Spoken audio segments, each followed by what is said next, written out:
যাকে যে ট্যাগলাইনটা যে পেয়েছে অস্কার, তার এটা কিন্তু ভাবা উচিত।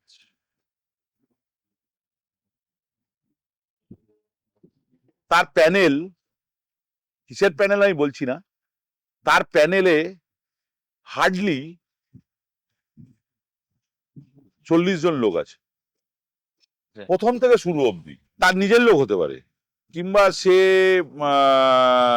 লাস্ট প্যানেলটা তার, যেটা ফাইনাল প্যানেলটা তার খুব ক্লোজ লোক হতে পারে। 40 জন লোক নিয়ে কিন্তু দুর্গাপুজো হয় না।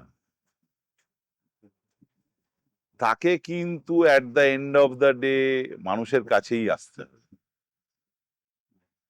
তারা যদি মানুষের কথা ভুলে যায়,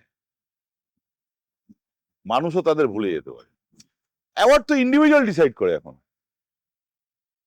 অ্যাওয়ার্ড তো এখন ইন্ডিভিজুয়াল ডিসাইড করে। ওই জন্যই আপনাকে বললাম যে তার প্যানেল, প্যানেল কেন আমি দুটো, তার মানে আপনি আর্টিস্টের কথা বলছেন কি? না না না, আমি রং কোম্পানির প্যানেলের কথা রং বলছেন। কোম্পানির প্যানেল। এবার রং কোম্পানির প্যানেল তো কিভাবে ঠিক হয় সেটা সাধারণ জনতা এবছর তার ফেসবুকে বলে দিয়েছি।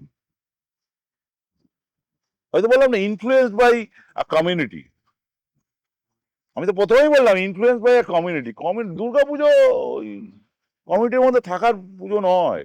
যদি এটাকে দুর্গা আর্ট ফেস্টিভ্যাল বলতে হয়, সেটা আমরা বলি, তাহলে দুর্গাকে রাখতেই হবে। তাহলে দুর্গাকে রাখতে হবে, আর এটার কোনো বাউন্ডারি থাকবে না। This is a strong message.